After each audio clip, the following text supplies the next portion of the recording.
আমরা বুঝি নামাজ এক প্রকারই, আমাদের এক প্রকারই শিখায়, অথচ মহানবীর সেই মহামূল্যবান হাদিসটি ওয়াহাবীদের গলায় শুনি না। কি হাদিসটা? কালা কালা ইয়া রাসূলুল্লাহ সাল্লাল্লাহু আলাইহি ওয়াসাল্লাম আস-সালাতুদ দাওয়ামি আফজালুম মিনাল সালাতিল ওয়াক্তি। আমার মহানবী বললেন 24 ঘন্টার দায়েমি সালাত ওয়াক্তিয়া সালাতের চেয়ে অনেক মর্যাদাবান। এটার দলিল কোরআনে আছে। কোরআনের সূরা মারেজের 23 নম্বর আয়াতে আছে, আল্লাযীনা হুম আন সালাতিহিম আলা দায়মুনা, তাহারাই মুসল্লি যারা দায়েমি সালাতের উপরে দণ্ডায়মান। দায়েমি সালাতের কথা কোরআনে আছে, 5 ওয়াক্ত নামাজের কথা তো কোরআনের কোথাও নাই। হ্যাঁ, ওটারও প্রয়োজন আছে, কিন্তু দায়েমি সালাতটা কেন লুকিয়ে যায়? আজকে ওয়াহাবীরা, আমরা দেখি, আমরা সবাই জানি, হযরত জাবের রাদিয়াল্লাহু তাআলা আনহুর একটি হাদিস বুখারী মুসলিম মুত্তাফিকুন হাসান শরীফ হাদিস। কি হাদিস? নামাজ বেহেশতের চাবি। হাদিসটা এক লাইন, অর্ধেক কয় অর্ধেক বলে না। নামাজ বেহেশতের চাবি এই পর্যন্ত বলে, পরেরটার কয় না।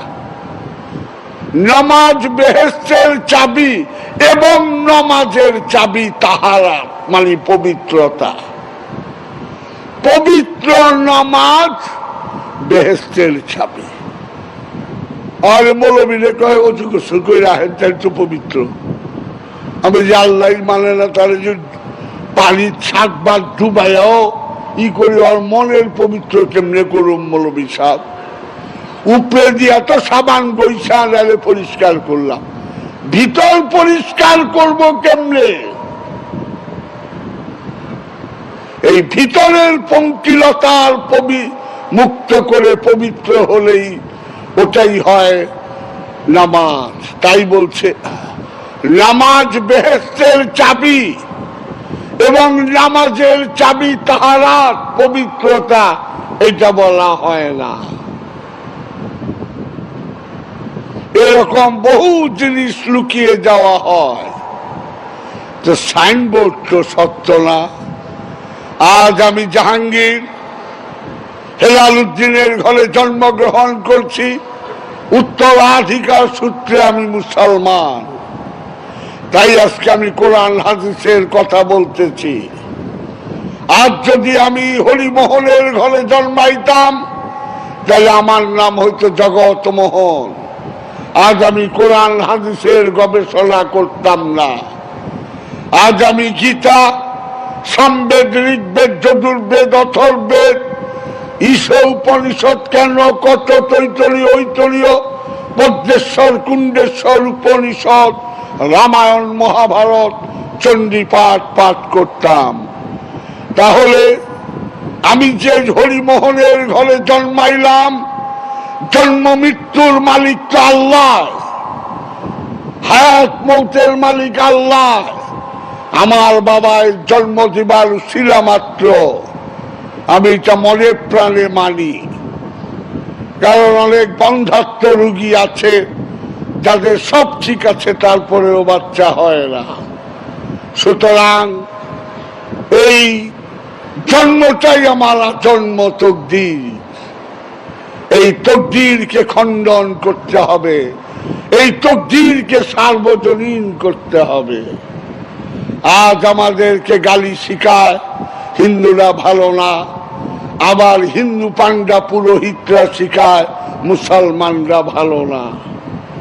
মুসলমানদের মৌলবীরা শিখায় হিন্দুরা ভালো না, হিন্দু পান্ডা পুরোহিতরা শিখায় মুসলমানরা ভালো না। আমরা সহজ সরল কাঁচা গলা মোমের মতো হিন্দু মুসলমানরা এই মোল্লা, পাদ্রী, পুরোহিত, পান্ডাদের খপ্পরে পড়ে আমরা হিংসায় জর্জরিত হয়ে একে অপরের উপর চড়াও হই। সুতরাং এই যে রহস্য, এই সমস্ত রহস্য আজ না, কোথায় যাবেন? ভুলের পাহাড় দিয়ে সব মানুষকে বিভ্রান্ত করে রেখেছে। ছোট্ট একটি নমুনা আমি তুলে ধরি, তারপরে এটাতে আপনারা বুঝতে পারবেন। আপনারা শুনেছেন 10ই মুহররমের ঘটনাটি, যেটা আশুরা বলা হয়। আজ এই 10ই মুহররম, পহেলা মুহররম থেকে 10ই মুহররম পর্যন্ত শ্রদ্ধেয় শিয়া ভাইয়েরা যদি পালন না করতেন, তাহলে আওলাদে রসুলদের নাম আমরা ভুলে যেতাম। এই আওলাদে রসুলদের নাম এই শ্রদ্ধেয় শিয়া ভাইয়েরাই ধরে রেখেছে। আজ হাসান হুসাইনের নাম খুব কমই নেওয়া হতো। 12 ইমাম, 14 মাসুম, শহদায়ে কারবালার আমরা রসুলের আওলাদদের নাম নিতে পারতাম না। তাই ইমাম হুসাইনের এই ঐতিহাসিক বেদনাময় ঘটনাকে চাপা দেবার জন্য উমাইয়া আব্বাসিয়ারা অনেক চক্রান্ত করেছে। তারা কি সুন্দর একটা হাদিস নাকি বানাইছে, আল্লাহ জানে, আমি জানি না সেটা হাদিস কিনা, যে এই 10ই মুহররমের দিন আদম হাওয়ার তওবা কবুল হয়েছে। এই 10ই মুহররমের দিন নূহ নবীর কিস্তি জুজি পর্বতে ভিড়ছে, তার মানে বন্যা শেষ।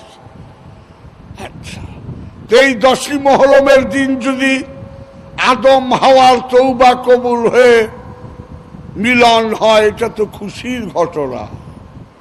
এই 10ই মুহররমের দিন যদি নূহ নবীর কিস্তি এত বড় বন্যার থেকে মুক্তি পেয়ে জুজি পর্বতে ভিড়ে, এটাও তো খুশির ঘটনা।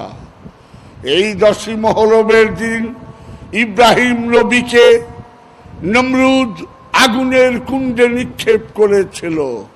এই 10ই মুহররমের দিন এই আগুনের কুণ্ড থেকে হযরত ইব্রাহিম আলাইহিস সালাতুস সালাম উদ্ধার পাইলেন, এটাও তো খুশির ঘটনা। এই 10ই মুহররমের দিন আইয়ুব নবী 18 বছর কিরায় খাইছে, এই 10ই মুহররমের দিন আইয়ুব নবী মুক্তি পাইলেন, এটাও তো খুশির ঘটনা। এই 10ই মুহররমের দিন হযরত ইউনূস নবীকে এক মাছে গিলল, ছোট মাছ গিলা আধা মাইল পানির তলে গেছে। বড় মাছ কয়, তুই তো রাগা পারবি না ইউনূস নবীরে, আমি তলে শুদ্ধা গিলা ফালাইলাম। গিলা 1 মাইল পানির তলে গেল গিয়া। অক্সিজেন নাই, অক্সিজেনের সিলিন্ডার নাই। রজব মাসে গিলল, 3 মাস পানির তলে 2 মাছের পেটের মধ্যে ইউনূস নবী রয়েছে জীবিত অবস্থায়। বাবাজান, ইউনূস নবী তো আপনার আমার মতো মানুষ না। আপনার আমি 10 হাত পানির তলে ডুব দিলে কান পটপট পটপট করে, আর 1 মাইল পানির তলে যাব অক্সিজেন ছাড়া, সিলিন্ডার ছাড়া 3 মাস, এটা অসম্ভব। তাই ইউনূস নবী তো আপনার আমার মতো না, মানুষ না, তাহলে মহানবী আপনার আমার মতো মানুষ কি করে হয়?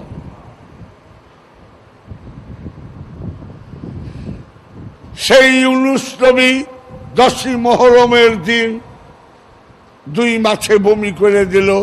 উনি বালু চরের মধ্যে বৈশা ঝাড়া দিয়া বাসায় চলে গেলেন। এটাও তো সুখের ঘটনা। 10ই মুহররমের দিন, এই 10ই মুহররম বহু ঘটনা।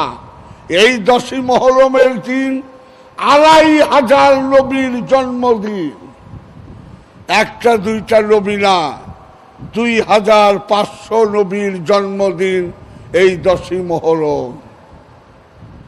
এতটি মিছা কথা লিখছেন কেন লিখলেন?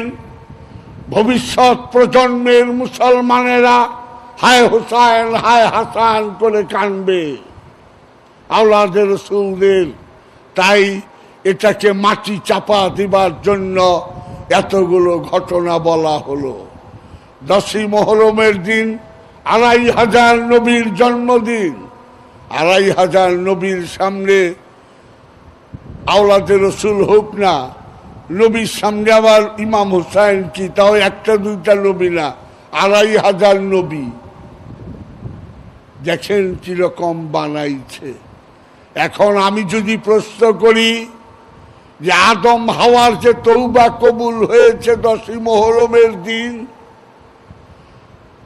তাইলে মাত্র দুজনের মিলন হইল আদম হাওয়ার, তখনও হাবিল কাবিলের জন্ম হয় নাই। মাত্র স্বামী স্ত্রীর দেখা হইল, মিলন হবে, বাচ্চা পেটে থাকবে, তারপরে হাবিল কাবিল হবে।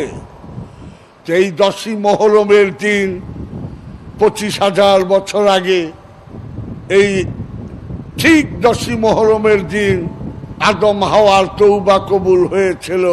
এটা কে লিখে রেখেছিল? মানুষই তো ছিল না, হাবিল কাবিলই তো ছিল না। কে লিখে রেখেছে? হিজরি সন 1400।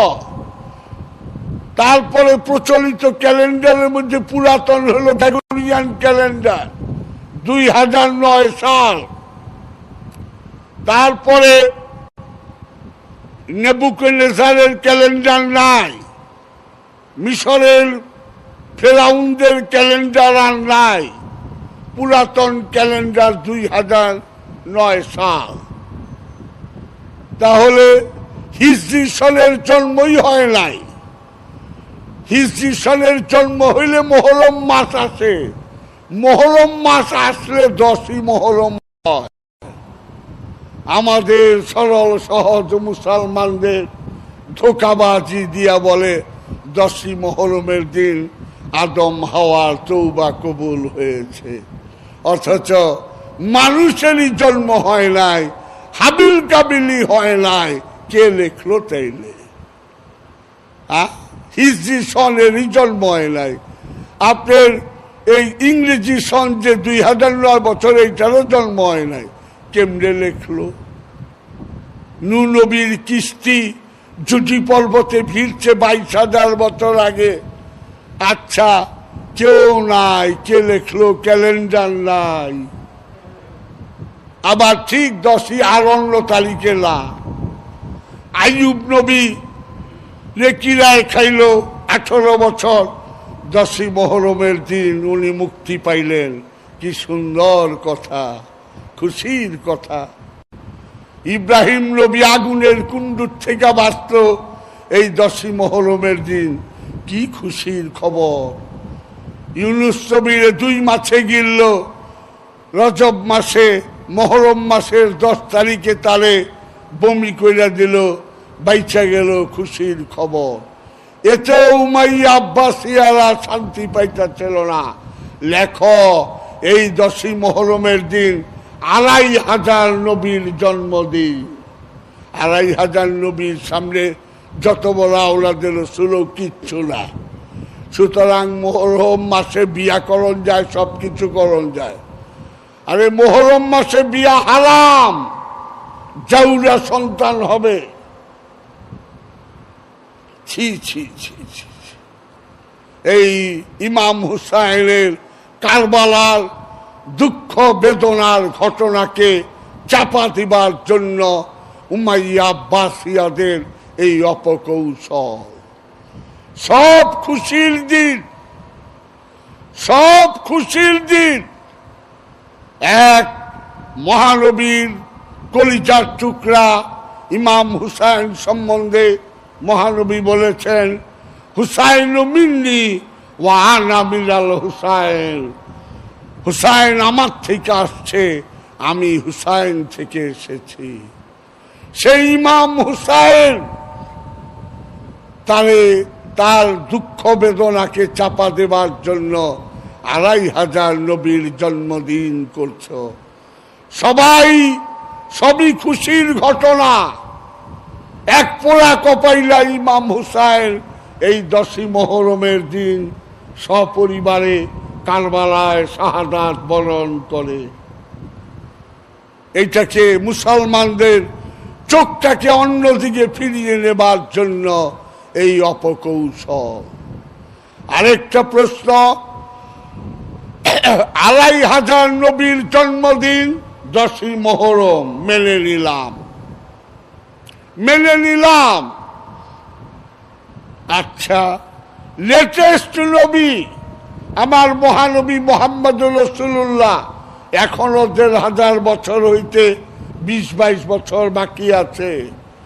সবচেয়ে লেটেস্ট নবী, সেই লেটেস্ট নবীর জন্মদিন ওয়াহাবিরা পালন করে ৯ই রবিউল আউয়াল, আহলে সুন্নাতুল জামাত পালন করে ১২ই রবিউল আউয়াল, বাটালভিরা পালন করে ১৩ই রবিউল আউয়াল, চাকরালভিরা পালন করে ১৪ই রবিউল আউয়াল। কোথায় আছেন? দাউদিয়ারা করে ৮ই রবিউল আউয়াল, বুরহানিয়ারা করে ৭ই রবিউল আউয়াল। মুসলমানদের তো অনেক ফেরকা আছে, যে লেটেস্ট নবীর জন্মদিন হয় ১০-১২টা, আর প্রাচীনকালের ২৫০০ নবী ঠিক ১০ই মুহররমের দিন জন্মগ্রহণ করছেন। এতে আপনারা সব একমত। আর আপনারা মহানবীর সাহাবী হইয়া মহানবীর জন্মদিন করেন ১০-১২টা। আর কত ধোঁকাবাজি দিবেন? এই ধোঁকাবাজির ঘোল খাইতে খাইতে আমরা এখন বুঝতে পেরেছি যে না, সত্য আরো গভীরে। তাই যেখানে যাইবেন সেখানেই ধোঁকা। রাজনীতিতে ধোঁকাইটা মানি, কিন্তু ধর্মের বিষয়েও যে এই ধোঁকার সৃষ্টি হচ্ছে, মনে বড় কষ্ট পায়। সুতরাং সত্য পাবেন কেমনে? যেখানে কুল্লু নাফসুন যায়কাতুল মউত, প্রত্যেক নফস মৃত্যুর স্বাদ গ্রহণ করে, তো নফসের জন্য মাগফিরাত চাবেন। যে মরেই না তার জন্য মাগফিরাত কোথায়? রুগী হইলে তো ডাক্তারের কাছে যাইবেন।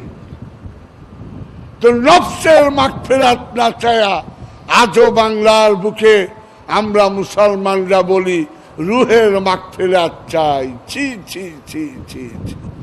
অথচ রু জন্মগ্রহণ করে না, রু জন্ম দেয় না, রু ক্লান্ত হয় না, রু ঘুমায় না। সেই রু কে আপনারা কোথায় নিয়ে গেছেন? তারও মাগফিরাত চান। কুল্লু নাফসুন যায়কাতুল মউত, নফস মৃত্যুর স্বাদ গ্রহণ করে, সুতরাং নফসের মাগফিরাত চাওয়া যায়। রু তো মারাই যায় না। কুল্লু রুহিন যায়কাতুল মউত তো কোরআনের এক জায়গায়ও নাই। তাহলে আপনারা রুহের মাগফিরাত চাই। আজকে রেডিও টেলিভিশনে শুনলে অবাক হয়ে চায়া শুনি, হায় আল্লাহ, কোন বোকার রাজ্যে বাস করি, আজও আমরা রুহের মাগফিরাত চাই, অথচ রু মারাই যায় না। এইভাবেই দিনে দিনে সত্যর উপরে মাটি চাপা পড়তে পড়তে পাহাড় হয়ে গেছে। এই মিথ্যার মাটিকে, আবর্জনাকে সরেয়া সত্যকে উদ্ধার করতে অনেক কষ্ট হয়েছে। এই বাবা জাহাঙ্গীরের অনেক কষ্ট হয়েছে। অনেক গাধার মতো লেখাপড়া করেছি, কত জায়গায় গেছি, কতই করেছি, তারপরে এই লাইনে আসছি।